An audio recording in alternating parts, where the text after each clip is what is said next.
The top cop who put his badge on the line for justice. You know the name Doug Poppa? Yes, I do. God bless Doug Poppa, an honest cop. I was elated, of course, but then as he testified, I was somewhat concerned for him, because I knew that they were probably going to crucify that man.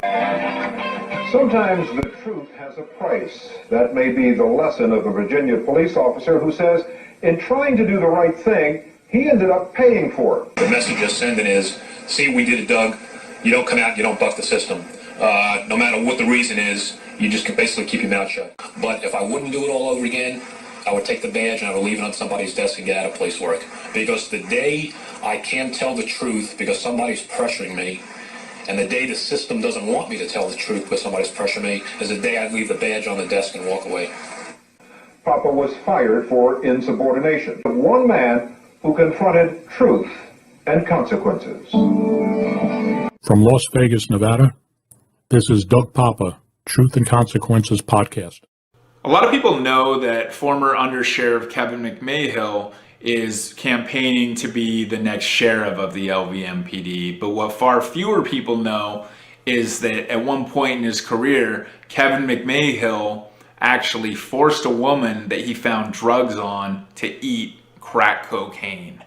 The woman's name was Carrie Lance, and according to the Las Vegas Review-Journal article written on this event, McMahill and another officer named William Stoops were going through this woman's purse when they found a pipe, some crack cocaine, and a pornographic magazine. And according to the article, as well as Jennifer Clampett, another LVMPD officer who witnessed the whole thing, Kevin McMahill and Stoops asked the woman to show them her vagina. She did. And that wasn't enough for them, though, because they wouldn't let her go until, the article says, she actually ate crack cocaine. So they actually put crack cocaine in this woman's mouth, and there was a $4,900 payout to this woman, Carrie Lance. So, you know, if you want a sheriff who's a bully, if you want a sheriff who's a punk, if you want a sheriff who's a sexual harassing deviant, then vote for Kevin McMahill. And you can help keep corruption alive in the LVMPD. As Sheriff Joe Lombardo's undersheriff, McMahill was complicit in numerous cover-ups with Lombardo, some that I have already exposed, including the cover-up of police negligence and incompetence that led to the kidnapping and rape of a 12-year-old girl in 2019, and others that are forthcoming. McMahill has yet to explain a 1995 incident when he was brought up on charges with another officer for telling a woman to show them her vagina, while the other officer forced her to eat crack cocaine. I will have more on that in another episode.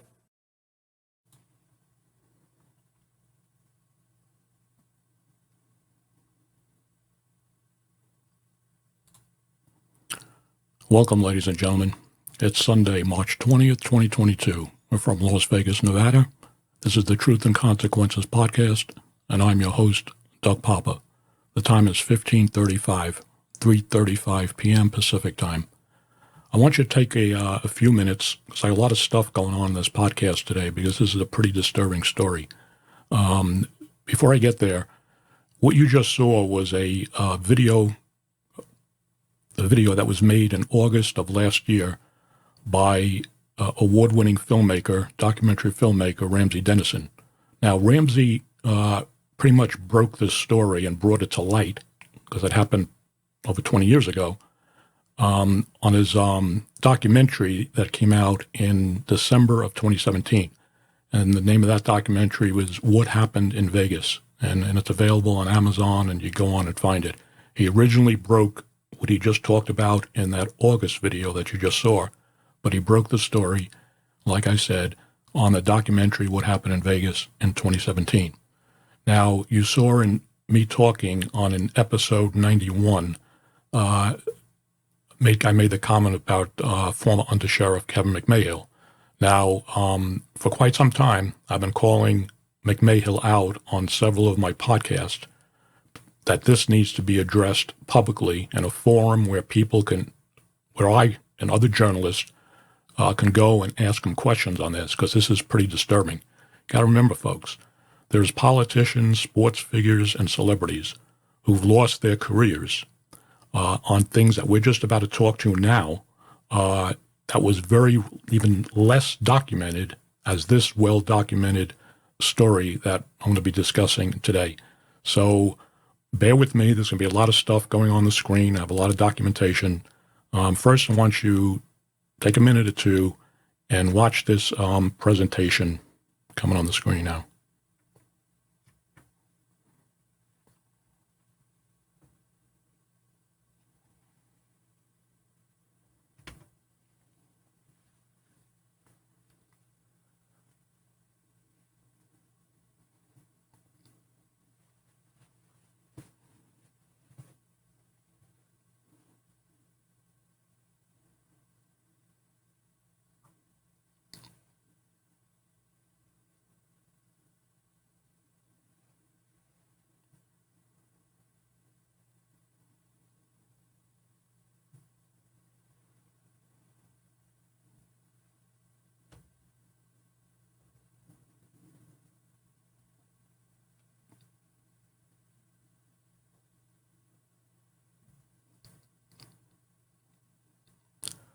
People who are listening to this on the audio podcast only, there's nothing wrong with the audio. I got some screenshots coming up that on the video, so just bear with me for a couple of minutes here.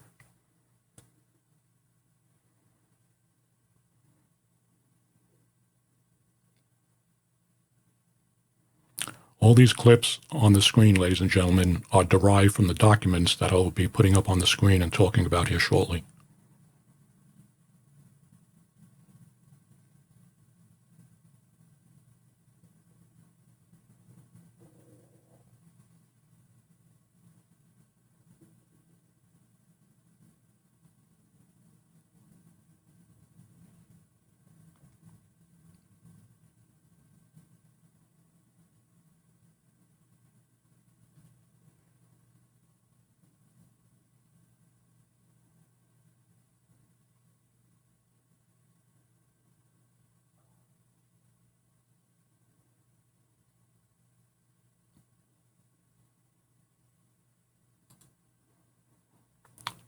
Okay, so before I get to these documents, like I said, on several of my podcasts, I've called Kevin McMahill out that I've been asking Joe Lombardo and Kevin McMahill for an interview for years on various subject matters, and of course they never respond. I don't expect them to. If they were man enough, they would talk to me, come on the podcast, and let me address all these concerns and stuff, not only with this story that I'm talking about today, but other topics that I explained in stories that I wrote for the Baltimore Post-Examiner, reference to the Las Vegas massacre, and other topics, and then topics that I talked about on my podcast when I started this podcast, like I said the other day in May of 2020. So before we get to these screenshots and the actual confidential Las Vegas Metropolitan Police Department documents, and I'm going to read every single one of them as they're going across the screen verbatim. So I'm going to take myself off the screen here in a minute, and then going across the screen, you're going to see the documents that I will be talking. Now, some of them may be repetitive, but for the sake of my audio podcast listeners that aren't seeing the video, I will be reading verbatim, not what I think the document said, but reading verbatim. So before I get to that, like I said, in episode 91, and that was from February 13th of this year, I think that was the last podcast where I called Kevin McMahill out and said, these need to be addressed in an open forum with the public there, where journalists can ask him questions about this, not in a letter or a phone call to a single newspaper or news media outlet. After that, during the time between that one and a couple of podcasts before that, a high-ranking member of the Las Vegas Metropolitan Police Department made the comment that Kevin McMahill was selling his house because he wanted to sell it and move into a gated community.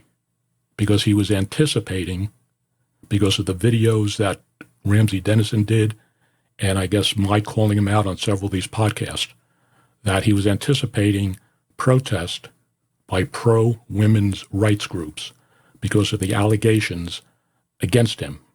So I'm going to put something up on the screen here, and these are public documents. There's no big secret where he lives. I'll put this up on the screen here. Okay. He lives in Joy Meadow Avenue in Henderson. Now, like I said, the high-ranking police official made that comment that he was going to sell the house. Now, next thing up on the screen here is Real Estate Zillow. Everybody knows what that is. Now, his home was indeed sold on March 9th of this year, 2022, and it sold for $1.1 million. That is a house that's on Joy Meadow Avenue that is not in a gated community. So as soon as I confirm that he actually bought a house in a gated community, I will update that. And another thing, folks, just want you to know something here, that this episode where I'm talking about former Undersheriff Kevin McMahill and current candidate for a Clark County, Nevada sheriff, if he wins the election, Kevin McMahill will be the highest ranking law enforcement officer in Southern Nevada. And as such, for people who don't know who live out in Nevada, he will be commanding the Las Vegas Metropolitan Police Department. Because back in the early 70s, we had the City of Las Vegas Police and we had the Clark County Sheriff's Office. Well, what happened is they merged the City of Las Vegas Police with the Clark County Sheriff's Department, Sheriff's Office, whatever it was called, and they merged it into one organization, and that organization is the Las Vegas Metropolitan Police Department. So there is no longer a Clark County Sheriff's Office, but they still allowed through the legislature, as far as I know, it's in the legislation, that the elected sheriff of Clark County would still run the newly formed Las Vegas Metropolitan Police Department. And like I said, I believe that happened back in 1973. And there's a lot of controversy over that for years because people are saying the sheriff has too much power and there's no oversight, at least in Clark County, Nevada. We don't need an elected sheriff. They should appoint a police chief outside of the Las Vegas Metropolitan Police Department. And there's talk that that's what people want to happen. Now, whether that happens or not, I don't know. But having somebody appointed as a chief from outside the Las Vegas Metropolitan Police Department and outside of Nevada, a lot of cops on the police department said they agree with that because it would stop up a lot of the BS, the cover-ups and the lies, good cops getting targeted just because they fall out of grace with the sheriff or people under him, his brass, and the colleagues of all the sheriffs, not just Sheriff Lombardo. And I talked about this on several podcasts about with these sheriffs for years, at least since I've been in Las Vegas. We've had sheriffs who've had romantic relationships with female subordinates that led to domestic violence incidents over their house, and it was covered up. In one instance, records were destroyed, and then some event numbers were reissued to cover it from a domestic violence incident to an alarm. I did 2 stories on the Baltimore Post-Examiner on this years ago, and I'll have the links to not only those stories, but any story that I'm talking about here that I can link something, an episode or a newspaper article, they will all be in the description section of this video. So that's what's going on. Now, I'm going to start reading these documents. They're going to be going across the screen. And like I said, because people who listen to the audio podcast on this, on iHeartRadio, Spotify, Radio Public, Google Podcasts, and all this, they don't have the option of looking what I'm talking about when I post, say, look at the screenshot. So that's why I describe a lot of the stuff in these podcasts now that I'm doing the podcast like this instead of where you don't see me and I do my narrative and everything like that. Everybody, the emails I got, everybody wants me to continue to do what I'm doing. I guess they want to see me talking. So you got me talking. So I'm going to run these documents on the screen. These are confidential.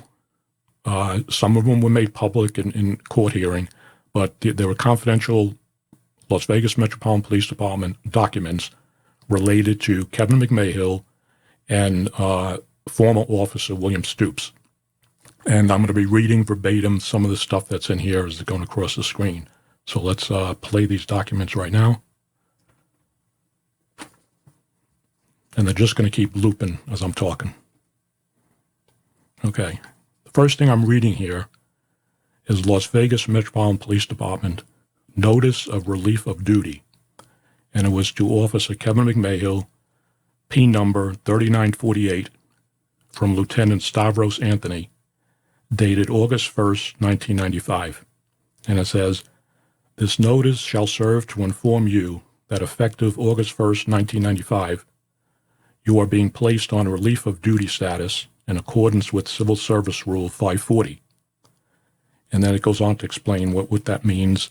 And then it goes on, it says, you are to be available for duty if required.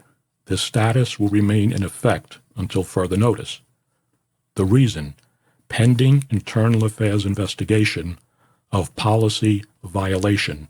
And it's signed by Lieutenant Stavros Anthony on August 1st, 1995, and it was signed by Kevin McMahill on the same date. The next document I'm reading is Las Vegas Metropolitan Police Department Memorandum, dated August 1st, 1995, and it says to Officer Kevin McMahill, and then it has his P number again, subject, pending internal affairs investigation.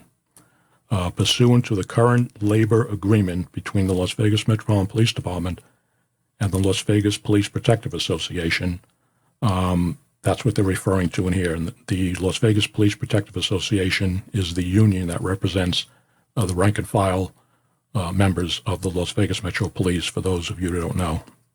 And anyway, it says, in accordance with the labor agreement, you are to be informed of the following: a copy of the rights of police officers, NRS 209, and it gives the NRS statute, commonly referred to as the Police Officers' Bill of Rights. You are further admonished that in the scope of this investigation, you are not to discuss matters pertaining to this investigation with other squad members of Southeast 24. And number 2, you have no contact with Officer Jennifer Clampett, P number 4084, or direct any contact through third parties with her. Again, this is signed by Lieutenant Stavros Anthony, Southeast Area Command, and it was signed on that date, August 1st, by Kevin McMahill. Now I'm going to the declaration, investigation of complaint. And I'll just read what it says here. This is the first one. It is alleged that on June 10th, 1995, while assigned to the Frank sector, officers Stoops, McMahill, and Clampett responded to the same call under event number 950610-0712. During the course of the call, Officer McMahill is alleged to have asked the female subject to expose her genitals. This request had no police purpose. On the same call, it is alleged that Officer Stoops told the same female subject to eat a controlled substance, rock cocaine, or go to jail. It says confidential, and then on the bottom of this, it says adjudication of complaint, misconduct not based on complaint, 4-10805, truthfulness required at all times. Then it says termination. The date completed, it says August 29th, 1995. And this was signed by Stavros S. Anthony, Lieutenant, on September 2nd, 1995. Next document is the Las Vegas Metropolitan Police Department Internal Affairs Disposition Report, and it's dated August 29th, 1995. From the Internal Affairs Bureau, to Officer Kevin McMahill, P number 3948. And it says, subject, internal investigation. Type of complaint or investigation. And then it says CSR, which stands for the Civil Service Rule 510-2, subsection A and G, conduct. 2/108-03, harmony, cooperation within the department. 4/102-11, neglect of duty, made by the Las Vegas Metropolitan Police Department, employee involved, Officer Kevin McMahill and Officer William Stoops. Date investigation started July 29th, 1995. Now, disposition of the internal affairs investigation. Sustained. CSR 510-2, subsections A and G, quote, conduct, and 4102.11, quote, neglect of duty, investigation established that misconduct occurred. This is important, folks, because I'm going to talk about this again later on. Investigation established that misconduct occurred. So the Internal Affairs Bureau did their investigation, and they determined that misconduct did occur against police procedures for police officers' conduct, and then also for neglect of duty. And then also on the bottom, it states misconduct not based on complaint. 4/108.05, truthfulness required at all times. Investigation established that misconduct occurred, but was not part of the original complaint. I'm going to explain that in a second with the next couple of documents, what that means. And that's signed, it's CC'd to Jerry Keller, who was the undersheriff at the time, Undersheriff Wingett, Deputy Chief McGee, Captain Franks, a couple other lieutenants, and Sergeant Hood, which I believe was McMahill's sergeant back in 1995. Now, this is one of the most important documents here. August 31st, 1995. I'm going to read this verbatim. Las Vegas Metropolitan Police Department Memorandum, August 31st, 1995. Sheriff Jerry Keller, through Undersheriff Richard Wingett, through Deputy Chief Richard McKee, through Captain Steve Franks. Subject: adjudication of Internal Affairs Bureau brief of complaint. On June 10, 1995, Officers Stoops, McMahill, and Clampett responded to a call at 1755 South Commerce. While there, they contacted a female, Carrie Lance, and after a cursory search, discovered a rock pipe, half bottle of wine, a rock of cocaine, and some pornographic material. During the interview, Officer McMahill said to the female, quote, "Show me your snatch, and I'll give the wine back," unquote. The female did, and the wine was returned. Officer Stoops then told her to eat the rock of cocaine or she would go to jail. After the female ate the rock and Officer Stoops checked her mouth, she was released. Officer Clampett was present during this incident. On July 31st, 1995, this incident was reported to Internal Affairs Bureau by Officer Clampett in a formal interview.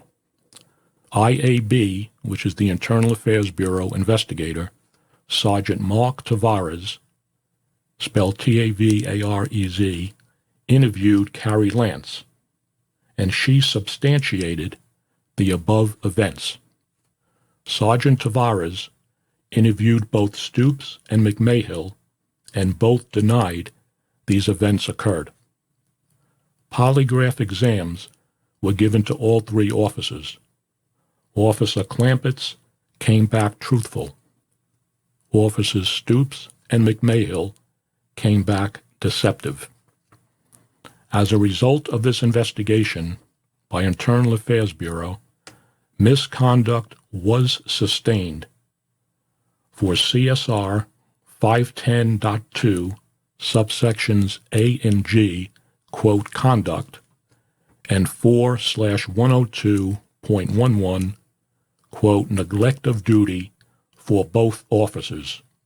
In addition, misconduct not based on complaint was sustained for 4-108.05, quote, truthfulness required at all times for both officers. My corrective action recommendation for both officers is termination. I respectfully request your review of this matter, and I await further instructions. Signed, Stavros Anthony, Lieutenant, Southeast Area Command, stamped confidential. So there you have it, folks. That is Lieutenant Stavros Anthony's recommendation for termination that was sent to then Sheriff Jerry Keller. The charges were sustained for Officers McMahill and Officers Stoops for violation of the conduct policy of the Las Vegas Metropolitan Police Department and neglect of duty. And in addition, further misconduct, truthfulness required at all times, not with the original complaint. And I believe that is based that they're saying they didn't tell the truth during the Internal Affairs investigation and their polygraphs came back deceptive. Let me get back up on the screen here.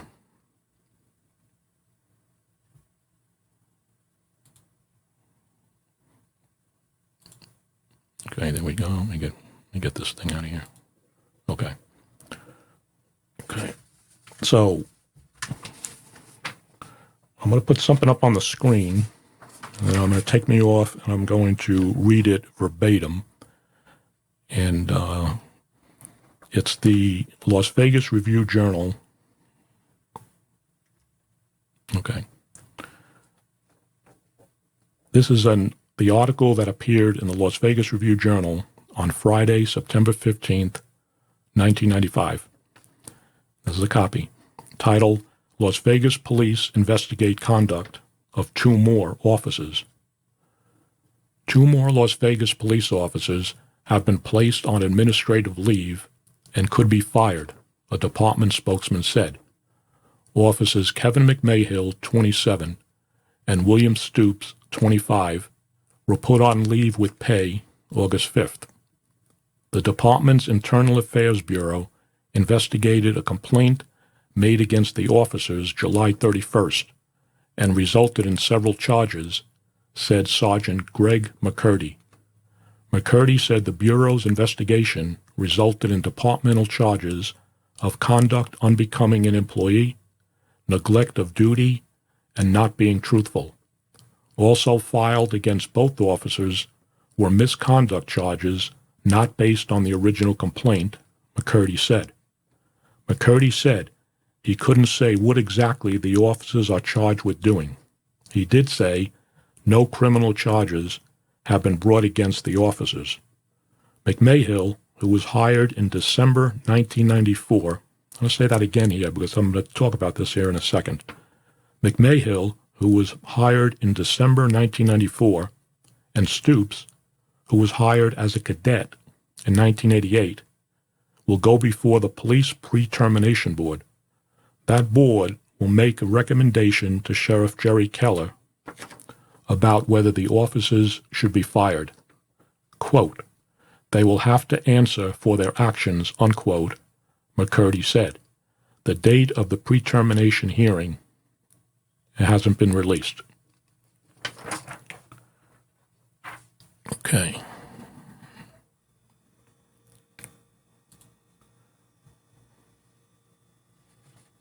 Okay.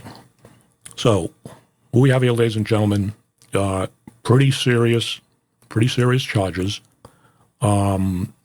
But there's been a lot of controversy on this since even when Ramsey Dennison started talking about it on his original documentary back in 2017, and then that video that he produced, and then I've been talking about it on my podcast, and then on March 10th, let me get up on the screen here.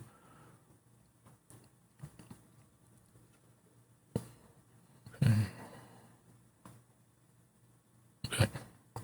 On March 10th of this year, the Las Vegas Review-Journal did a story, and you see it on the screen there, titled Misconduct Investigation Clouded Sheriff's Candidate's Early Career. Now, I'm going to have the actual link to the full story.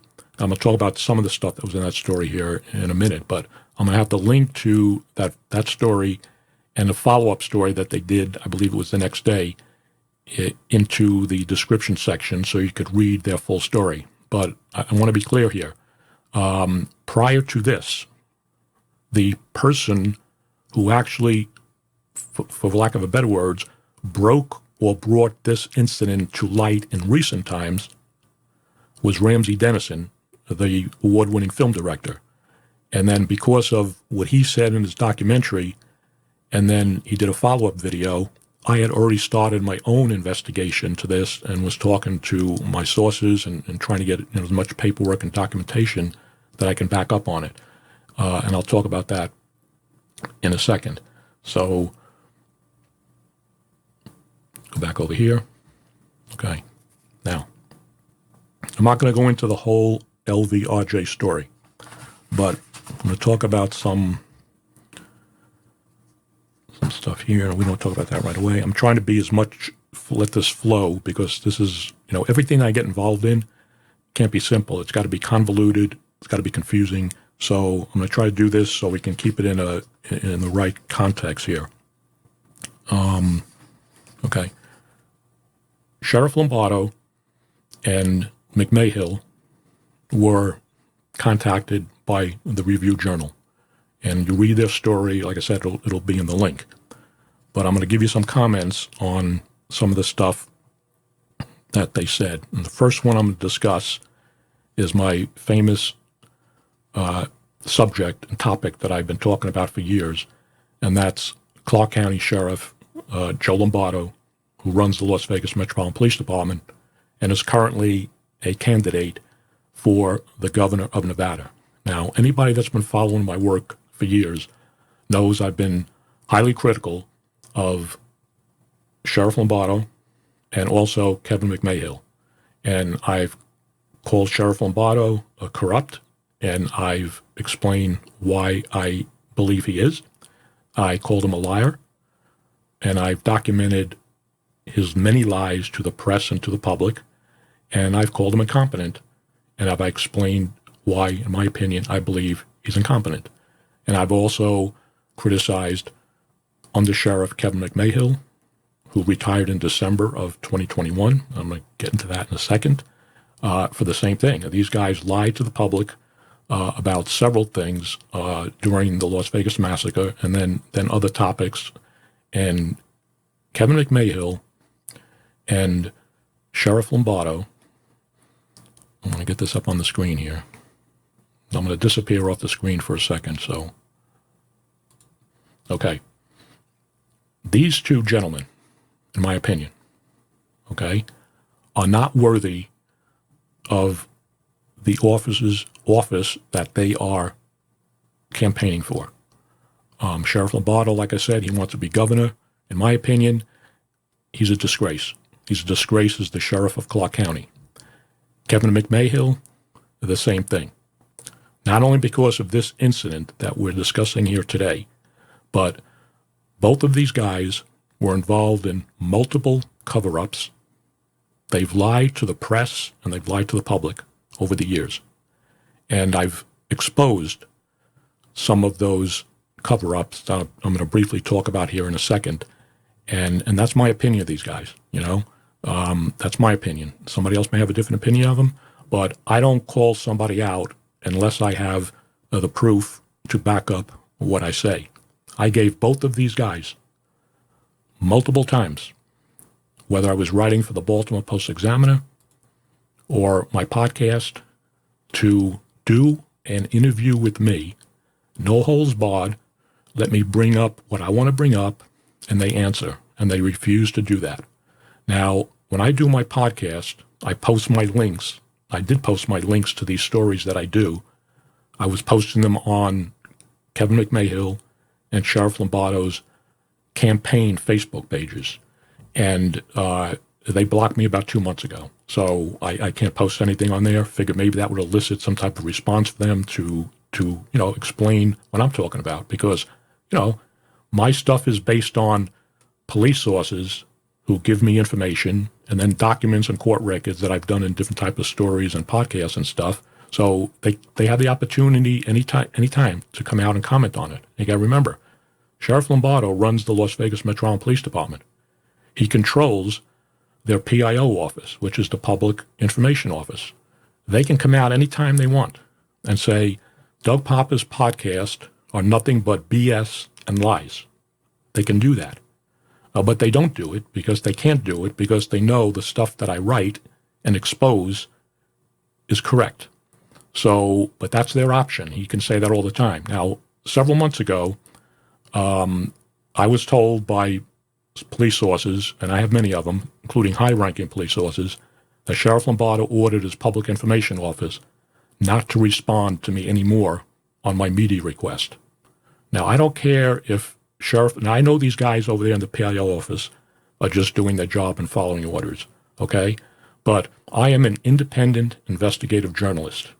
Whether Sheriff Lombardo or Kevin McMahill don't like me saying that, or anybody out here in the news media, I wrote for 5 years for the Baltimore Post-Examiner, about 350 stories on different topics.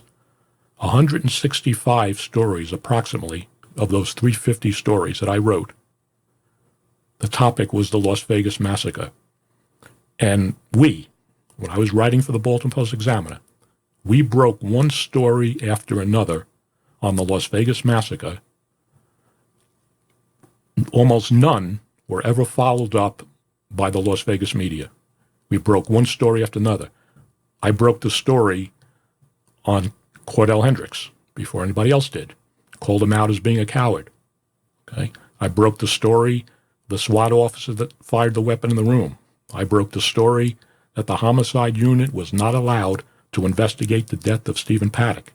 It was given to the force investigation team that at the time was headed by the wife of Sheriff Lombardo's number 2, Under Sheriff Kevin McMahill.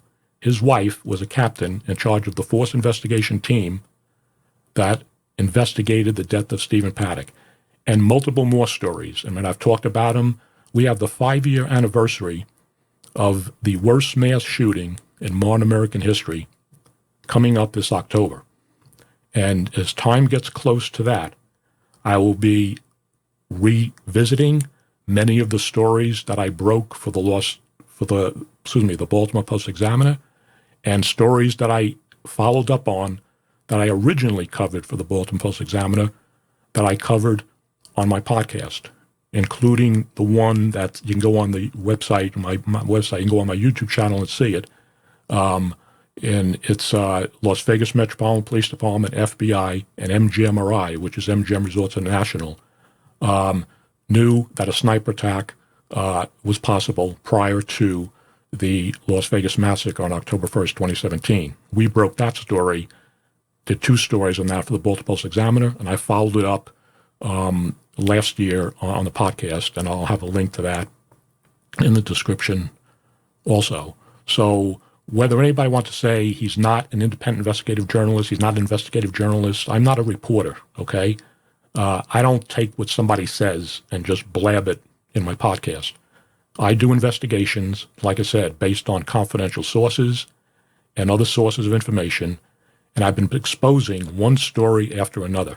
So this is my podcast, and I'll say and talk about what I want to talk about. Sheriff Lombardo and Under Sheriff McMahill, former Under Sheriff, at any time, they can sit down with me, get on the phone, get on the mic, and man to man, and we talk about all this stuff I'll ask questions and they can answer them. Hey, if I'm wrong on anything that I've said, I'm giving them the opportunity now to come out and challenge things that I've said or things I've said about them. Man to man in an interview, cordial interview. We bring up the facts and I see what they want to say.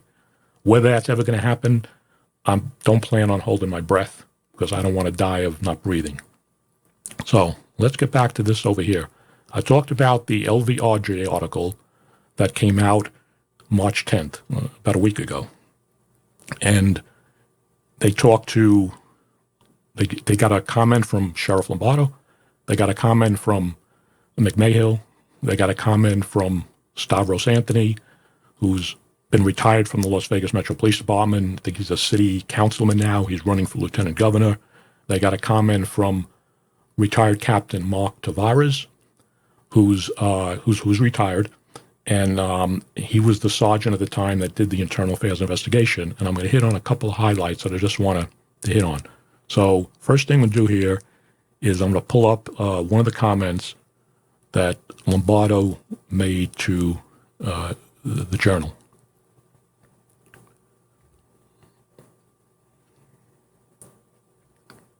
Okay.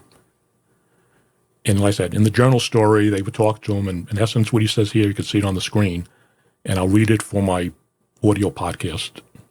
It says, in a statement Friday, Lombardo said McMahill was investigated and cleared of these charges decades ago, and choosing to resurface these claims now is nothing more than a brazen and baseless political attack.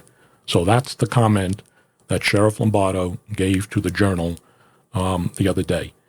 He was investigated and cleared of these charges. Now, ladies and gentlemen, okay, let me get me up on this little box over here, because I know everybody says we want to see you talking. Why? I don't know, but if it makes you happy, let me get rid of that. Okay, that's me. Okay. Now, this is Sheriff Lombardo, Sheriff of Clark County, saying McMahill was investigated and cleared. Okay? Now, Sheriff Lombardo, your comment, to be politically correct, and I'm not politically correct, but to be politically correct, appears to conflict strongly with what I just discussed and talked about and had the documents on the screen.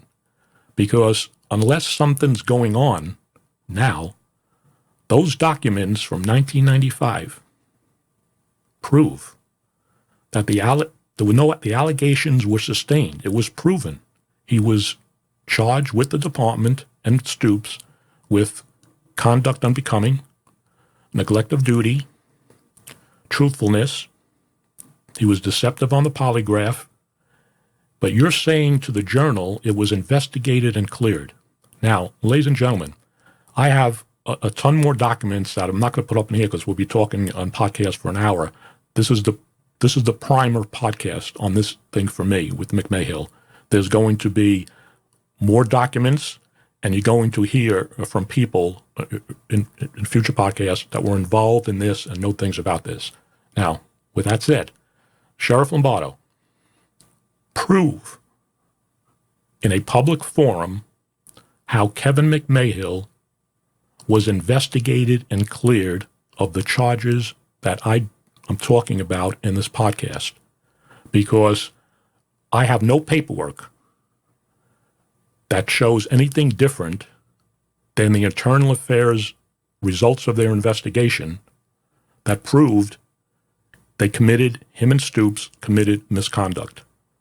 Okay? So if there's something that you have, produce it, because that statement, not being politically correct, appears to me like you're lying once again. And again, you are a documented liar, Sheriff Lombardo, and I proved that time and time again.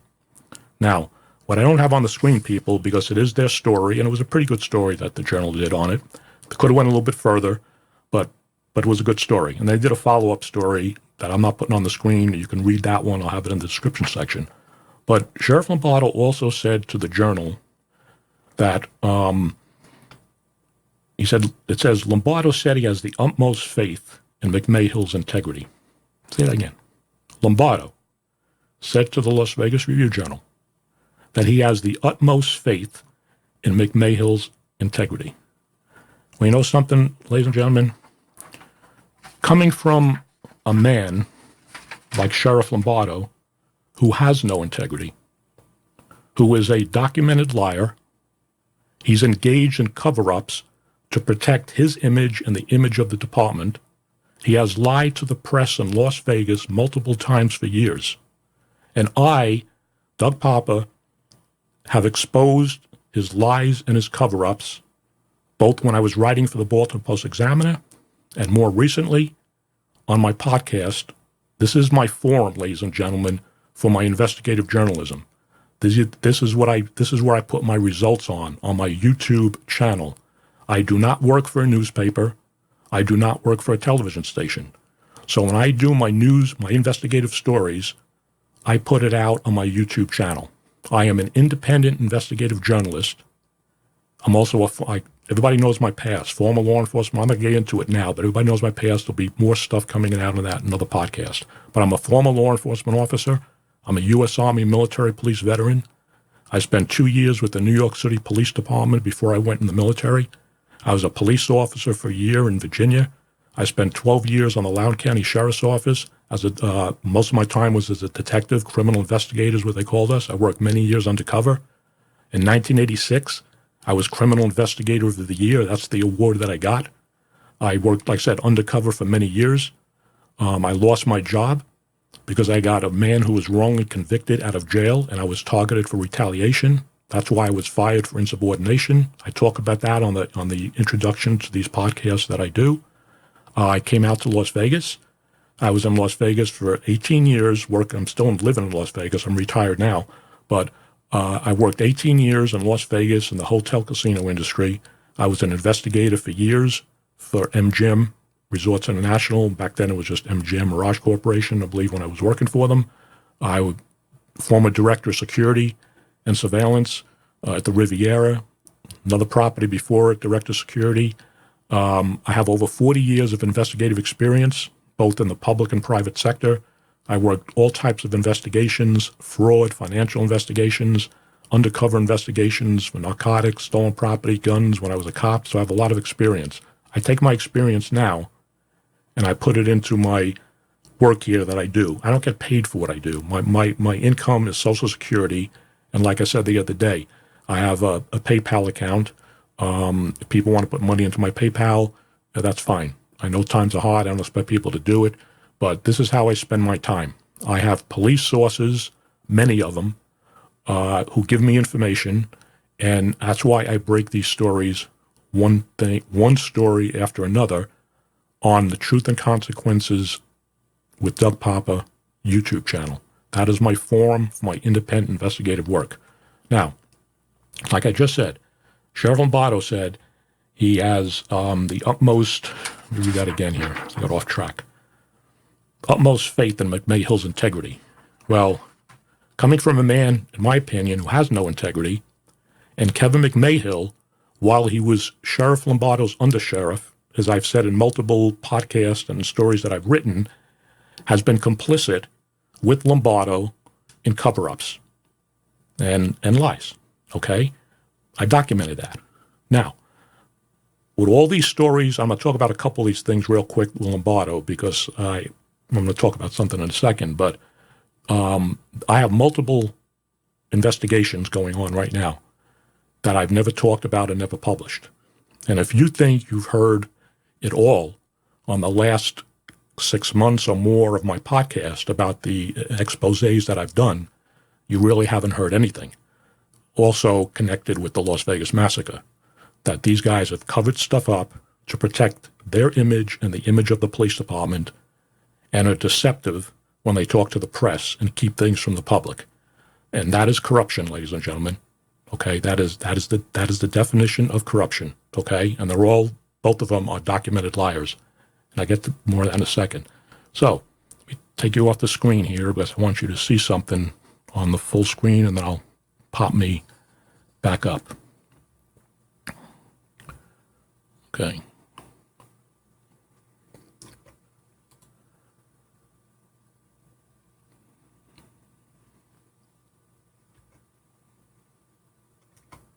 Okay. Episode 54, June 10th, 2021. Episode 56, June 25th, 2021. And episode 82, January 13, 2022. These are on the YouTube channel. I exposed this with Sheriff Lombardo's cover-up of police incompetence that occurred in 2018 that led to the kidnapping and rape of a 12-year-old girl in 2019. And as I said in those podcasts, Kevin McMahill and other high-ranking members of the police department were also complicit in that cover-up. So that's what you see going across the screen right now. You can go on the YouTube channel, look at those episodes. You can see the full episodes. All that stuff is documented in there. I broke that story, by the way, that was never touched by the Las Vegas media. Now, that was the kidnapping and rape of a 12-year-old girl that occurred because of police negligence in 2018 when they should have locked the suspect up. And I'm not going to get into the whole thing because it's involved. Look at the podcast. But what happened just a couple of weeks ago, and I exposed this also. So I'm going to get this up on the screen here. Okay, this is episode 96, March 2nd, 2022. And the title, Exposed, LVMPD Negligence, a Factor in Kidnapping/Rape of Boy by Sex Offender on House Arrest. Again, according to my sources, that 14-year-old boy should never have been raped because the sex offender that raped him, who was on house arrest, should have been picked up way before that because he violated his GPS ankle monitor boundaries, and the people who were monitoring that in the correction center, which is the Las Vegas Metropolitan Police Department, part of the police department, didn't do that. They weren't watching it. So that's what that one's about. So we have 2 kids in 3 years who were raped and kidnapped because of police negligence. Sheriff Lombardo, if you want to come on my podcast or put out a statement and talk about this to explain, maybe if you want to say I'm totally wrong and my sources are lying, then come out and talk about it, because you want to be the governor of the state of Nevada. And right now, like I said, in my opinion, and I've called you this, you are corrupt, you're a liar, and you're completely freaking incompetent. So you want to talk? You know how to reach me. You can reach to the PIO. Let the PIO put out a statement saying these things are nonsense, okay? Because they're not, and you know that they're not. So let me go back over here. Let me go over here.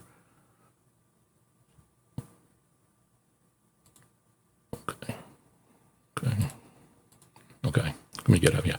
I know people like to see me on these things, but it's annoying to me because things aren't flowing like when I used to do my old podcasts, when I could just edit everything and talk and put stuff on the screen. But it's a pain in the neck hitting all these buttons and stuff, trying to get the stuff on and let it flow. But everybody said, don't stop doing what you're doing.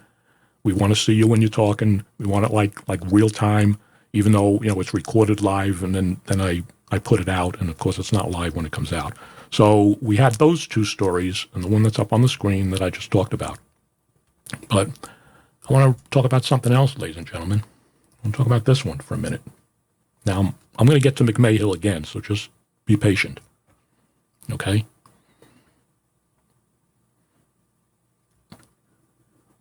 Maybe we want that one. I'm going to get to this too. This is the bio, Kevin's bio, and I'm going to get to that whole thing there because there's something's not right with that bio here. Okay, wait a second. I want to get this up here. It's not what I want to come up. Okay, here's what I want here. Episode 63 from October 2nd, 2021 of last year. It's titled, Lombardo on Paddock. We didn't want him to reload, so they waited an hour to make entry. Now, I broke this story when I was writing for the Baltimore Post-Examiner several years ago. But I did a podcast on it because people wanted to know more about it. And that's Sheriff Lombardo's interview 1 month after the Las Vegas massacre when he went on 8 News Now in Las Vegas. And you'll see the comment that he makes, that they wanted to get into the room because they didn't want him to reload and open fire. And ladies and gentlemen, that was another lie he said to the press, because anybody that knows anything about the Las Vegas massacre and the investigation that came out of it was that the police didn't make entry into that room for an hour and 5 minutes. So if you wanted to make entry, because you didn't want him to open fire and reload, then why did they wait an hour and 5 minutes? Anyway, I'm not going to go through the whole thing. Episode 63, you can go on and you can listen to it. So you now know why I call this guy, for this reason and many other reasons, incompetent, okay? Now, let me bring this up over here real quick. This is another one. Get off the screen here for a second so you can see his face. Okay. Everybody knows that when I was writing stories for the Baltimore Post-Examiner, I started looking into the unsolved 2016 Land Kaufman murders, okay? And I'm not going to get into the whole thing. There's a bunch of stories on the Baltimore Post-Examiner website on it, and I've done a slew of podcasts on it, but episode 84 is one of them, January 18th, 2022, and the title was Connie Land Speaks, Lombardo Cover-Up Exposed, LVMPD Compromised Double Murder Crime Scene. They did. They compromised the crime scene, and everybody that's following my work on this, and there's going to be much more coming out on the Las Vegas, not on the massacre, on the massacre also, but on the Land Kaufman murders, because that case was a disgrace. So I got all that stuff on there.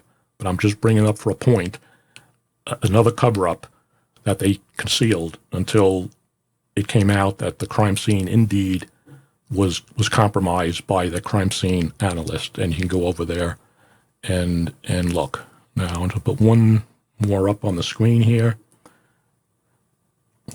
Okay. Let me get me off the screen for a second so you could see. That's a screenshot. And that's episode 84.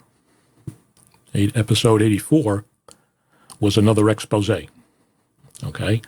And it was from November 14th of last year. And it was titled, Vegas Police Ordered to Downgrade Violent Crimes, Falsify Reports, One Cop Refused. And I did a follow-up to this about 2 weeks ago. You can get on there and see where they were trying to harass. The cop that refused was former robbery detective Eddie Leneve. And I'm not going to get into the whole thing because you can get on and look at it, but it's a disgrace. Kevin McMahill was on the department while this was going on also. They ordered police officers to downgrade sexual assault crimes and robbery to misdemeanors, so the statistics will look like they have less of those violent crimes. And in doing so, they sent those falsified statistics to the Department of Justice, to the FBI, to use in the national, violent crime statistics. Very involved, but you can get on there and you can listen to it. That is another Joe Lombardo and another Kevin McMahill, whatever you want to call it, a screw up, cover up, whatever you want to call it. So that's what we're talking about on that. So I'm going to keep myself up on the screen on that little one. So I explained my opinion on the comment when Sheriff Lombardo told the RJ last week that has the utmost faith in McMahill's integrity. Of course he says that, people, because McMahill was complicit with him in all these cover-ups, and he knows McMahill can expose him. As a matter of fact, a 400 Martin Luther King is the cops call it the tower. That's the headquarters of the Las Vegas Metropolitan Police Department. Okay? Before Kevin McMahill retired in December of 21, sources told me he had a blow-up with Lombardo and made the comment, and I don't have my notes in front of me on that, but it was, if I'm taking out of context, it was something like McMahill was sick and tired of carrying Lombardo's water. And it was a pretty heated discussion, but McMahill, he resigned. He didn't resign. He retired in December of 21. He went to work for the NAPTA, I'm not saying it right, the healthcare company. And at some point, they made up again, and Lombardo endorsed him for sheriff. And that's another thing I want to say, people, on this is I've been in this town since 1993, okay? Why is it that the incumbent sheriffs always get to choose who the next sheriff is going to be? It's a freaking disgrace. And that's why you keep ending up with this corruption and these cover-ups and the nonsense that goes on in this police department for decades, because Jerry Keller was the sheriff when I came here in the early 1990s. He didn't want to run again for a second term or third, whatever it was. So he endorsed Bill Young, his buddy. And because the sheriff endorses somebody, they get the money from the casinos and the businesses, as is that is in fact exactly goes on today. So Keller endorses Bill Young. Bill Young becomes sheriff. He doesn't want to run again after a couple of years. He endorses his buddy, Gillespie, Doug Gillespie. Doug Gillespie gets in as sheriff because he's got all this money now because he's endorsed by the incumbent sheriff. He doesn't want to run again after a couple of years, so he endorses his buddy, Joe Lombardo. And Joe Lombardo is now running for governor, and who does he endorse? His undersheriff, his buddy, who was complicit with him in multiple cover-ups for Clark County Sheriff. And the circle, people, never gets unbroken. It's the same BS over and over again. Nothing is going to change. I'm just saying that because I'm still a citizen of Clark County, and I could say it. So enough of Lombardo on this podcast right now. Okay. Now, talk about Kevin McMahill. Okay. Kevin McMahill told the RJ the other day, I want to get this up here. Okay. Let me get it off the screen here for a second so you can see it. This is what he's told. This is according to the RJ article. A statement Friday. Lombardo said, that's Joe Lombardo's. We don't want that one. We want the Kevin McMahill comment. Okay, it's 15. Sorry about that. Okay. In a phone interview on Thursday, McMahill denied that any misconduct occurred. Quote, very difficult time in my life because it didn't happen, he said. If the allegations were true, McMahill added, he would never have been promoted. Okay. Ladies and gentlemen, okay, let me get this off the screen here so you could see it. McMahill denied any misconduct occurred. Well, I'm sorry, Mr. McMahill. Again, you appear to be lying. Because if conduct was sustained in 1995 for truthfulness, neglect of duty, and conduct, and it says you were deceptive even on the polygraph, and Officer Clampett wasn't deceptive, she was truthful. So now you're telling the newspaper, Mr. McMahill, candidate for Clark County Sheriff, McMahill, denied that any misconduct occurred. But that is not what we just saw on the screen and what I read from the internal affairs documents and the investigation that occurred. You went to a pre-termination hearing. And what we need to find out is why you were not terminated. Stoops was terminated later on. I'm going to get to another podcast, but I don't want to talk about Stoops because he's not a cop anymore because he did something else and they finally got rid of him. But you went to a pre-termination hearing and you kept your job. The public needs to know why that happened because you are running for the position of the highest law enforcement officer in Clark County. I want to know, as a citizen, how did you keep your job? Because you do not go to a pre-termination board hearing unless charges were sustained against you. And we know from what we just saw on the screen that charges were sustained against you. So when you say, get off here, misconduct didn't occur, that appears to be false. Now, Kevin McMahill, I want to be fair here. If there's something I or the newspapers are missing, if you have documentation to prove that the internal affairs investigation was wrong and you didn't engage in the conduct that they sustained, then please produce it publicly so we can see these documents. Because I have more documents coming in on this. And by the way, the documents that I posted on the screen that I read into this podcast were confirmed to be authentic by the source who gave them to me. So we have a problem here. I don't care if this happened 20 years ago, 30 years ago, 20 days ago, 20 years ago. Kevin McMahill wants to be the next sheriff of Clark County. He wants to run the Las Vegas Metropolitan Police Department. We need to get to the bottom of this. We need to investigate this, and this needs to find out exactly what happened in 1995. Did he have a guardian angel? Was somebody protecting him? Why did he keep his job after that? Now, let me get up on the big screen here, people, for a second. I don't want to miss any of this stuff. I just want to say something. No, we're going into an hour, but this is going to be probably about an hour and a half. So, oppression under the color of law. Okay? This is not my definition. In Nevada, oppression under the color of office occurs when an officer acts maliciously to engage in certain wrongful actions. So listen to what I'm saying, people. Kevin McMahill's misconduct was sustained by the Las Vegas Metropolitan Police Department Internal Affairs Bureau investigation for violation, 3 different violations of police policy. That is separate from criminal charges. You can be fired from a police department, and plenty of people have been fired in the Las Vegas Metropolitan Police Department for even far less than what Kevin McMahill is accused of doing in 1995.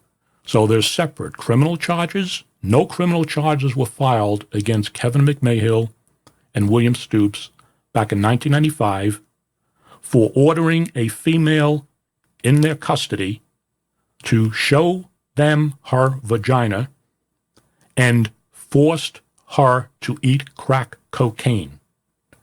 Kevin McMahill stood by as him and Stoops were antagonizing and menacing this woman, and he did nothing to stop it. Okay? They didn't.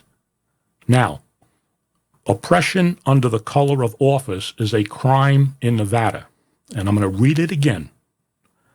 When an officer acts maliciously to engage in certain wrongful actions, why weren't these guys charged with, at the very least, oppression under the color of office? Because telling a police officer, telling a woman in their custody to eat crack cocaine or you're going to go to jail, and show me your vagina, or as he called it, snatch, and I'll give you your wine back. And she showed it to them, and McMahill gave the wine back. Not according to what Doug Poppa is saying, according to what we just saw and I read in the Internal Affairs Bureau documents, and those charges were sustained. We need to know what the hell happened with this. Now, why am I bringing this oppression under the color of law? Just real quickly. Because 1 year after this incident happened with Kevin McMahill, an incident happened with another police officer. Okay? And you can go on, and this is in the papers and stuff, you can look at it. And this police officer was charged with sexual assault, which is much more than what McMahill did and Stoops, but open and gross lewdness and oppression under the color of law. After this police officer in 1996 forced a couple to perform sex acts in front of him while he watched, while he was a police officer, okay? He ended up pleading guilty and he went to jail and all that type of stuff. But that was a year after McMahill. And this guy was charged with oppression under color of law, okay? In 2012, these are just a few. I'm not going to read everything. There's one more here I want to read. In 2012, another Las Vegas Metropolitan Police Department officer faced felony charges of coercion and oppression under the color of office, okay? And misdemeanor open and gross lewdness charges. Because this class act, just like these other 2 class acts, including McMahill and Stoops, I'm going to throw them in here, okay? And until they prove otherwise, okay? This guy, in 2012, the complaint was from 2 women that this officer who had them detained, okay, asked the woman to expose their breast. And one of the women was groped. Expose their breast. Now, this guy was arrested. He resigned. He was charged, oppression under the color of law, color of office. He was charged with the open and gross for asking him to do that. But why is it that this guy asked the women to expose their breast and he was charged, but McMahill and Stoops were not charged when they told Carrie Lance to expose her vagina? We need to get to the bottom of this because it's a bunch of BS. Something is wrong with this. Now, real quickly, we briefly talk about this here. Okay. Jennifer Clampett, I want to get back to one more thing here. Back to the Journal, okay? The Journal talked to now retired Captain Mark Tavares. He was the Internal Affairs sergeant that you heard me describe and you saw the stuff going across the screen, who did the Internal Affairs investigation and sustained, at the time, the result of that investigation was sustained that led Stavros Anthony, the lieutenant, to recommend termination, okay? Now, according to the Journal, when they talked to Tavares the other day, who's now retired, he's a retired captain now, and you got to remember, folks, they also fail the polygraph. I know people say, well, polygraphs don't mean nothing, but they do in police departments when they do internal investigations, okay? So Tavares told the Journal that Clampett changed her story during the pre-termination hearing that she testified in against Stoops and McMahill. He said that, okay? And that she changed the story. Well, I interviewed Jennifer Clampett. And you're going to hear in future podcasts, you're going to hear her talk to me. But for today, okay, she read that article and she said that is not true. Tavares is twisting her words around. She never changed her story. Her story was consistent. And why do I believe her? Because if she changed her story and said something different at the pre-termination hearing, don't you think that the Las Vegas Metropolitan Police Department would have went after her and charged her for not being truthful and lying during an internal affairs investigation? Ladies and gentlemen, it didn't happen because she didn't change her story. Her story is consistent with the results of the Internal Affairs Bureau investigation. And she told me the other day when I was talking to her, she never changed her story. And I'm going to get to something here in a second. I want to get back to Tavares, okay? That's what he told. I'm going to have the links to the RJ stories because they were pretty good stories in the description of this, and you could read everything they said themselves. Now, why did he say that? I don't know. I don't know this guy, but police sources who talked to me, who read the story and know Mark Tavares, number one, he's endorsing Kevin McMahill for sheriff. So did that influence what he said to the Journal? I don't know, but I'm throwing that in there. He is endorsing, and he said to the Journal, I think he would make a good sheriff. So he's endorsing Kevin McMahill for sheriff, and he's a retired captain, okay? Mark Tavares' daughter is currently a captain on the Las Vegas Metropolitan Police Department. So a lot of retaliation goes on. You don't know who's going to become sheriff, so was that a factor in what he said? I don't know. I'm not a mind reader.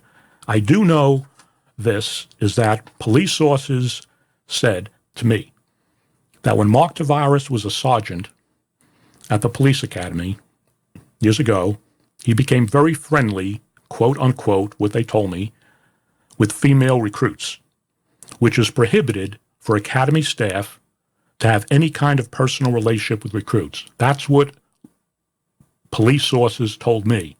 Whether that's true or not, I don't know. But that's what they told me about Mark Tavares. Another source told me that Mark Tavares had the reputation of being a heavy drinker, okay? And that when he was employed by the police department, when he was the captain in the Southwest Area Command, this source witnessed this particular incident. He came into the briefing room one day, and this is what I was told. with a hangover, made it known he had a hangover, and told a room full of young cops, quote, no more tequila for me, that he was never drinking tequila again. So take it for what it's worth. These are police sources that told me that. Whether it has any bearing on this thing with McMahill, I don't know. But get back here. One more thing I want to say on the Clampett thing, because we're coming up to an hour and 15 minutes, but it's my podcast. I'll talk as I want.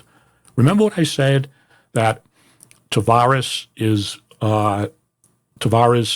saying like she changed her story. She told me she never changed her story, okay, which is documented in the I investigation. It doesn't say anything that we found out that she lied, she was twisted around, whatever.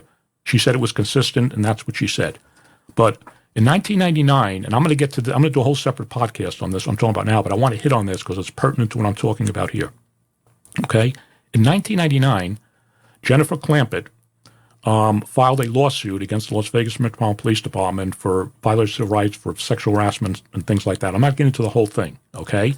And there's a couple of things going across social media that are wrongly saying, as far as I know, that Kevin McMahill was terminated after that incident in 1995, and he came back on the department at some time. That statement, as far as I know, if anybody's saying that, is false, okay? And they're also saying that Sheriff Lombardo promoted Kevin McMahill to undersheriff when he became sheriff and he won the election in 2014. That is also false, because in November of 2014, I don't have that in front of me, but I believe that's to be true, Kevin McMahill was promoted to undersheriff by the outgoing incumbent sheriff at the time, Doug Gillespie. So Lombardo didn't promote him, but Lombardo kept him as undersheriff. And Lombardo, as police sources told me, Lombardo knows the whole history with Kevin. And there's other incidents with Kevin McMahill on the department during his tenure that police sources talked to me that I will be talking about in future podcasts. But I want to get back to this, okay? Tavares is making me sound like, and here we go again, ladies and gentlemen. You know something? McMahill's a man. And he said to the Journal, it didn't happen. And I wanted to say something else on that, where he said something like, if it happened and the allegations were sustained, I wouldn't have been promoted, okay? Police sources who spoke to me are laughing at that, because they're saying that there were people on the police department, even to this day, who various different charges and allegations were sustained against them, and they moved all the way up in rank, and some of them are still on the department to this day in high rank. So they're laughing when McMahill said that. So that's just what I'm throwing in here. Again, these are cops that were talking to me, and I have no reason to doubt, what they're saying. But let's get back to Clampett for a minute. Like I said, the lawsuit she filed in 1999, I have some of these documents. I got more documents come in. But in a nutshell, she testified on Tuesday, January 15th, 2002, at the civil trial that she had. And her testimony was consistent with what she had told we heard in the internal affairs documentary on the stuff that they read. And it says here that, I got on my notes here because I want to make sure I'm not missing anything. Same thing. She was present when Stoops and McMahill incident with Carrie Lance. She said under oath that after that incident was finished, Stoops pointed his finger at her and basically told her, I got you now. You're now one of us. If we go down, you go down. In other words, if you talk about this to anybody, you're going to get burned. And she did talk. She talked to internal affairs. She talked to the sergeant and then went to internal affairs. She talked to internal affairs, told them the truth. She passed a polygraph. She was truthful. That is documented in police records. There's nothing I'm saying here that's my opinion on that. That is documented in the records you saw on the screen. So she also testified in court that day that they were making fun of this woman, Carrie Lance. They made some comments to her, "Are you a hermaphrodite?" taunting her, and "Do you have a penis?" And that's when they, McMahill said, "Show us the snatch," and she did. She lifted up her skirt and showed it to him. This was, 5 years after? This was in 2002? 7 years after? She's relating the same facts that she told Internal Affairs before. So where's her changing her testimony? And like Ramsey Dennison said in there, Metro did settle with her for less than $5,000. It was $4,900 because, you know, this woman had some issues at the time. She doesn't anymore. She's gone on with her life. But they pay off real quick. So she kept her mouth shut. And that's why it was such a low settlement, because what they gave her. Anyway, I have more on that coming out because I have a lot more documents that I'm going to be doing podcasts on and stuff like that. So, and another thing, there's people out there on videos saying that Jennifer Clampett had to leave the department and she was forced out of the department and all this type of stuff. That is another lie. Jennifer Clampett retired in 2008 from the Las Vegas Metropolitan Police Department at the rank of sergeant, okay? She never left the department over this. She put up with a lot of nonsense was the basis for this lawsuit. And I'm going to get into this lawsuit and, you know, what happened with and everything like that. So I just want to say that. So what I'm trying to say here is you got McMahill as a man. You got all these people now, Lombardo and Tavares, oh, she didn't do this. This is not what she said. She's twisting the facts around. It didn't happen. And we've seen this time and time again where, because of if what McMahill's saying, okay, is he's in essence calling Carrie Lance a liar and Jennifer Clampett a liar. When we know the documents, again, I'm going to keep hitting on this, that said Carrie Lance substantiated the events as they happened when Tavares, as a sergeant, did his internal affairs investigation. Clampett passed the polygraph. She was truthful. The ones who didn't pass the polygraph, who were deceptive, was McMahill and Stoops. So there you have it, folks, okay? One more thing I want to hit on, I guess, and also during the trial, this lawsuit trial, Stavros Anthony testified. Now, Stavros Anthony is the one you heard when I read that letter that he recommended termination based on the results of the internal affairs investigation, because those three charges for conduct, neglect of duty, and truthfulness was sustained against McMahill and Stoops. Now, 7 years later, Stavros Anthony testified at that lawsuit. And Stavros Anthony says again, under oath, during the civil trial, that once I received the internal affairs investigation, the completion of that investigation, I determined that both officers needed to be terminated. Okay? He said that under oath 7 years later. He didn't change his story and said, listen, people, I have to tell you something. After the internal affairs investigation was completed, we found out that Officer Clampett lied. And she lied about McMahill. And it was all on Stoops. That didn't happen. He relayed the same thing that he relayed to Sheriff Keller in 1995, because Jennifer Clampett did not lie about anything. That's confirmed in the documents, again, from the internal affairs investigation. And 7 years later, Stavros Anthony, the lieutenant, and I don't know if he was a captain at the time or not, but he says the same thing in the trial. He never said, but we found out later on that what Clampett said originally wasn't true, so McMahill didn't lose. We need to find out why McMahill stayed on this department to this day, because what he did to this woman and what that other cop did, he's gone, but the other cop's not running for sheriff. Kevin McMahill's. This is a freaking disgrace. And until somebody produces documents to prove otherwise, Kevin McMahill, if you have something that's in your defense, you need to, at a public forum, come out and say it. If you don't, you need to stop running for sheriff, because you're a disgrace. And I don't care if this thing happened 20 years ago or whenever. It's a disgrace. Defend yourself if you have something to prove that somebody lied. But again, we have a thing here, people. The guy's going after the females. Oh, the females are lying because I didn't do it. How many times have we heard that over the years with these type of charges, with politicians, celebrities, sports figures? Anyway, and then I guess Stavros Anthony told the Journal the other day also that, I'm not a mind reader, that he doesn't remember it because he said he was a supervisor for most of his career, so he supervised thousands of people. That's plausible. But what I would ask him is, how many of those people, those thousands of people you supervised, have you, in your career, have you recommended for termination based on an internal affairs investigation? Because this sounding more and more people like everybody's sticking together, closing ranks, because we want Kevin McMahill to be the next sheriff. So that's my talk on that. Now, real briefly here, okay, put something up on the screen here. What do we got here? I'll tell you why this is coming up on the screen. So many documents, so many numbers and stuff that I got to hit to get this. We already did that one. Throw that one on the floor. Get rid of that. Too much confusing paperwork over here.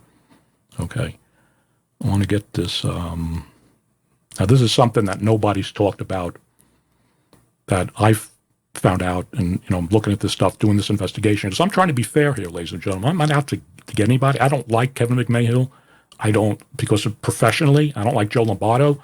They'd be great guys, off duty to hang out with, but I don't drink, so I don't know. But professionally, Lombardo shouldn't be the sheriff. He definitely shouldn't be governor, in my opinion. And McMahill has no business running for sheriff. He was complicit, like I said, in those cover-ups with Lombardo. And there's much more of those cover-ups. If you go on my podcast, you could see them all. I'm looking for this email that I had sent to the Las Vegas Metropolitan Police Department about a month ago. And I'm trying to find out where it is here. Bio, PBE, Messenger. That's why I hate doing these podcasts like this, because to me it just wastes time. But everybody wants to see this like live of me talking. So, okay, here we go. 16. Get it up on the screen.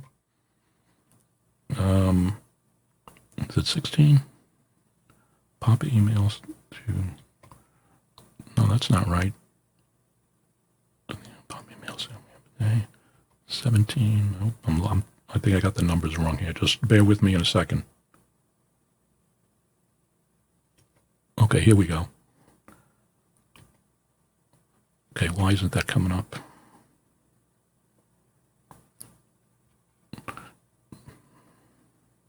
$16.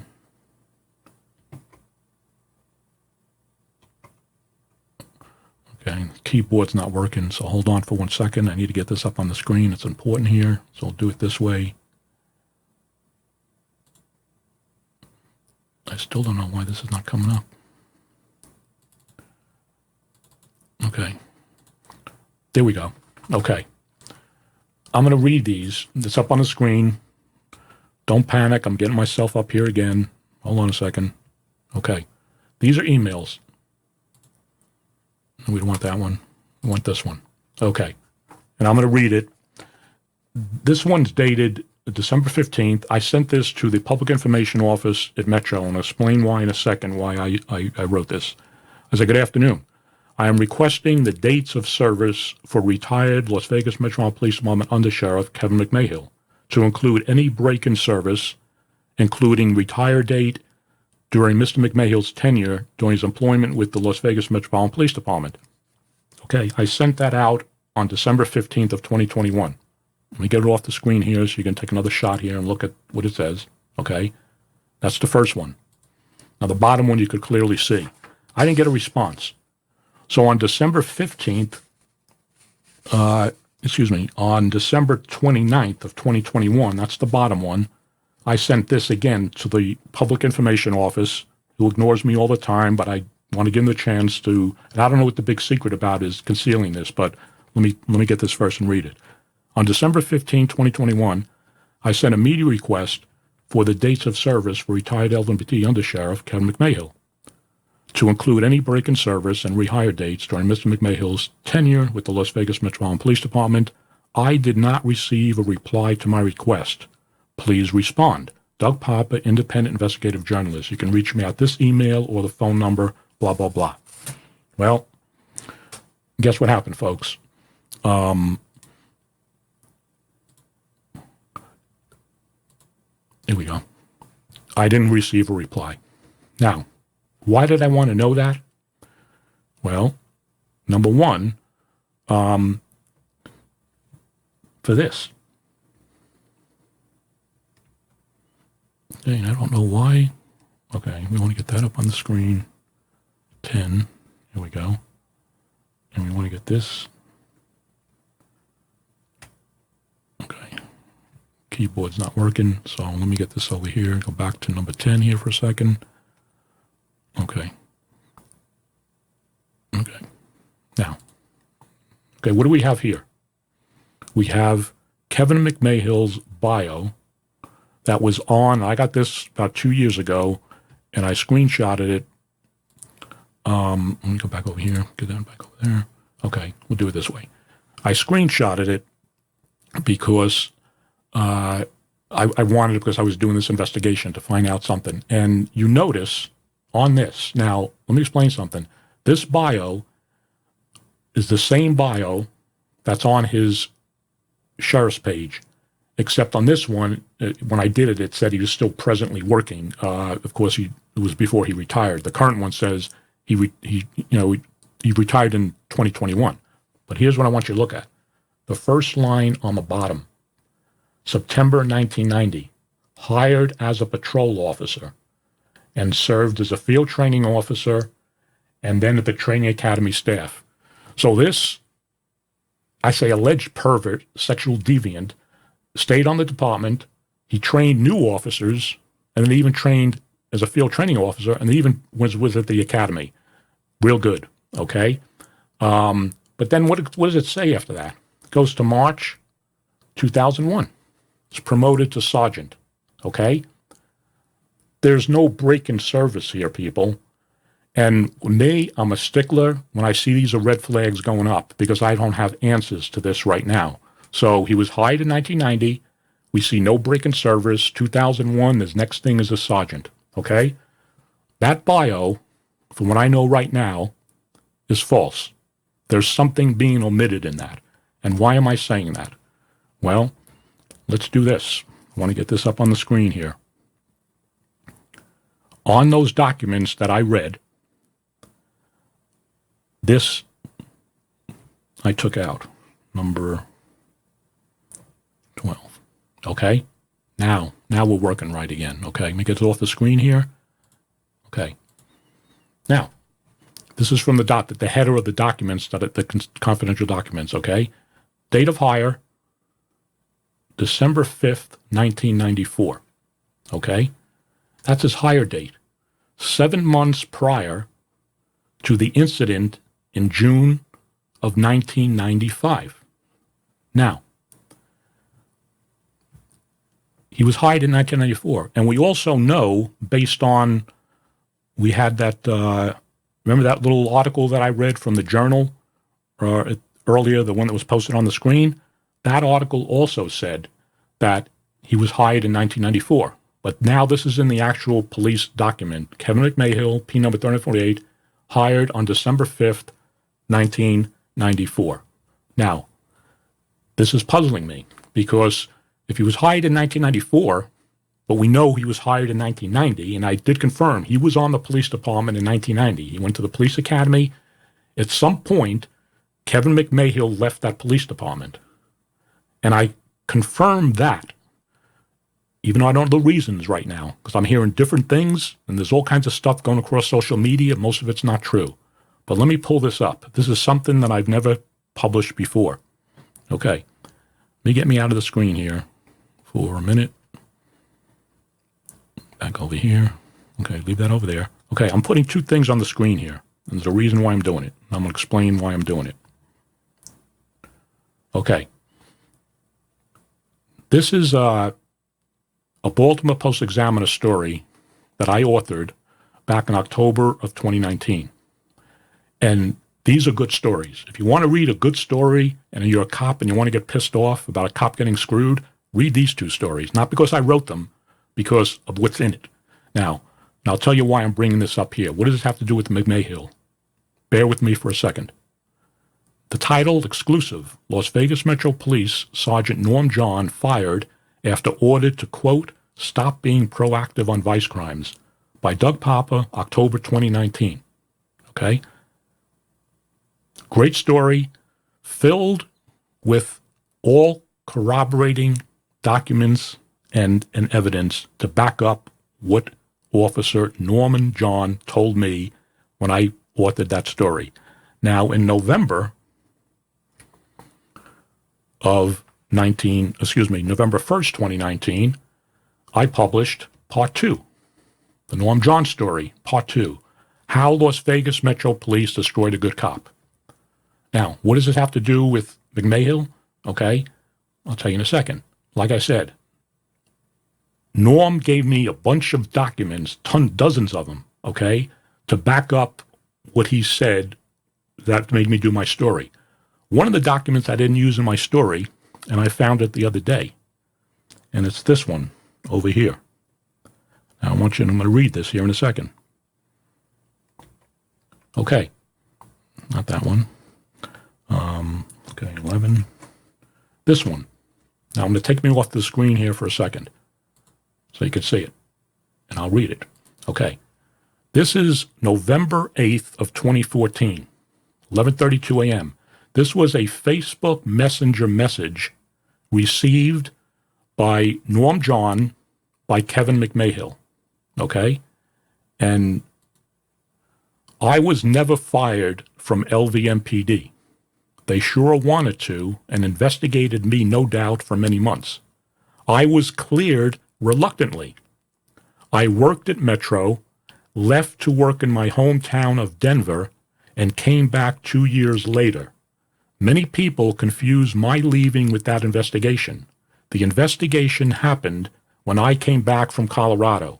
So that's what he's telling Norm John now in 2014, that he never left after that investigation, just like I said, and I was told by my sources he never left. So that's out there on social media, and I do believe that's true. Okay, he never left the department after that incident and came back. He's saying he left prior.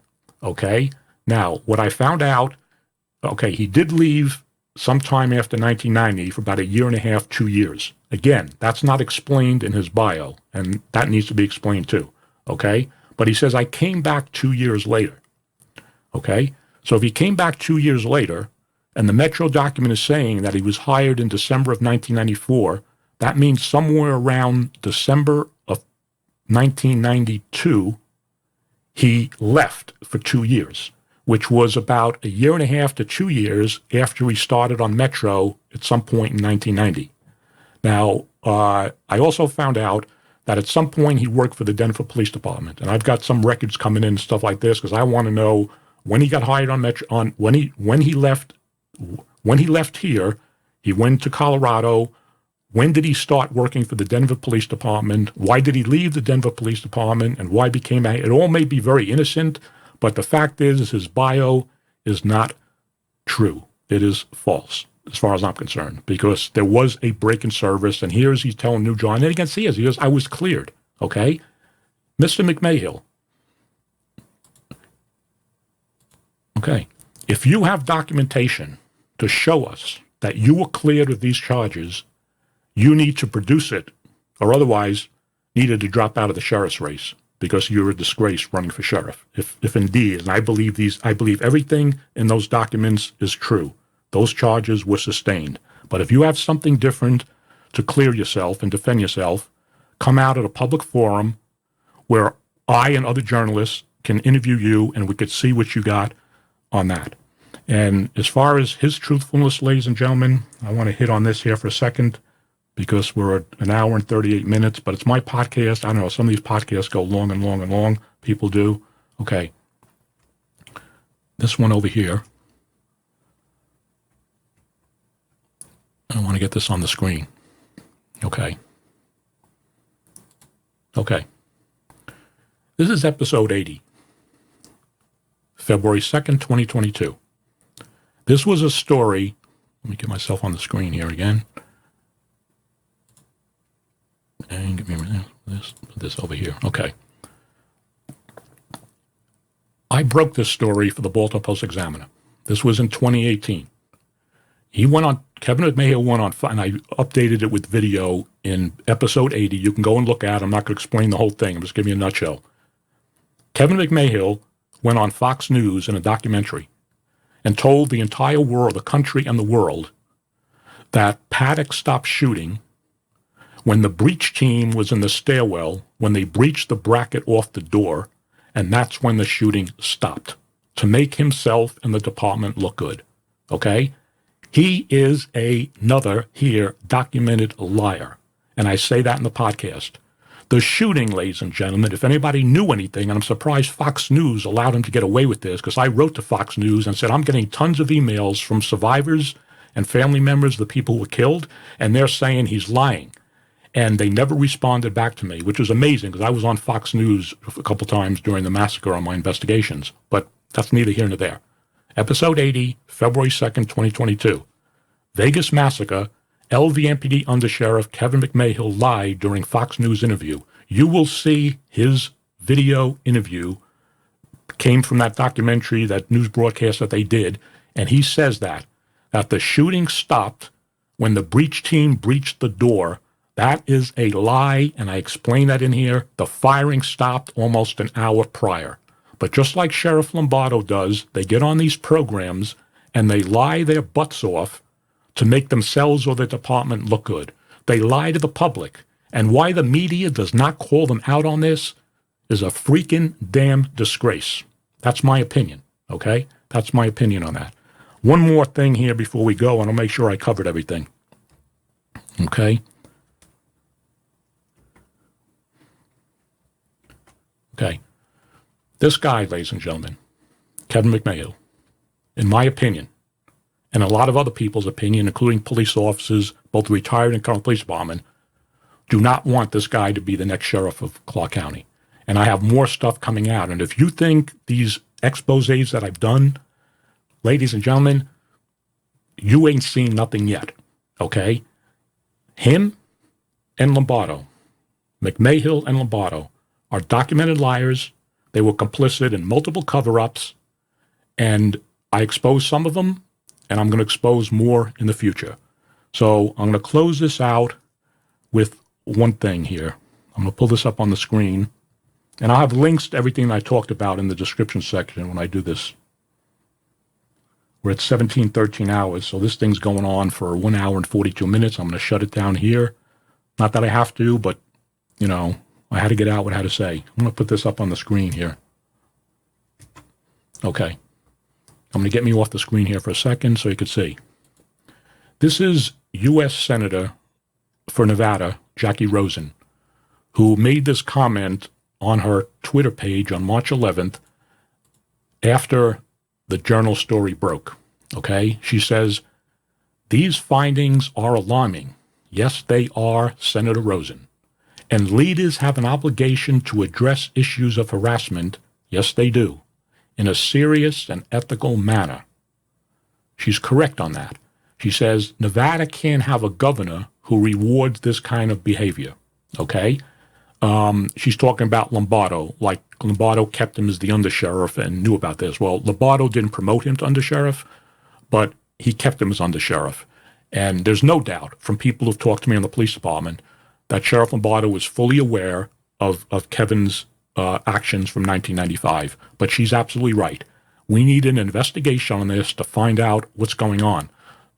First of all, if Lombardo lied, and appears he lied to the Journal when he said these charges would, he was cleared. Sheriff Lombardo, like I said, I'm closing this podcast out. Produce the documentation, the evidence to show Kevin McMahill was cleared. Kevin McMahill, candidate for Clark County Sheriff. Listen to what I'm saying. If you can prove that these events did not happen, produce your evidence in a public forum so journalists and citizens can question you on it. Produce what you have. If we're wrong, if anything I've said, Sheriff Lombardo and former undersheriff, now candidate for Clark County Sheriff, Kevin McMahill, if anything that I said in this podcast or in any podcast where I mentioned you or your buddy Joe Lombardo, that's not correct, then come on my program and let's get it out in the open. Because until that happens and you produce something different, those documents from 1995 indicate you are a pervert and a sexual deviant, And not only should you not have been allowed to stay on the Las Vegas Metropolitan Police Department for as long as you did, but you no way in the world should be the next sheriff of Clark County and run the Las Vegas Metropolitan Police Department. People, I think I've covered just about everything I wanted to cover in this podcast. Remember, subscribe to my YouTube channel by hitting the red subscribe button, okay? If you can, support my independent investigative journalism, paypal.me/Doug Poppa. If you can't, not a big deal. I'd appreciate it if you just subscribe to my channel. If that's all you're able to do, please do that.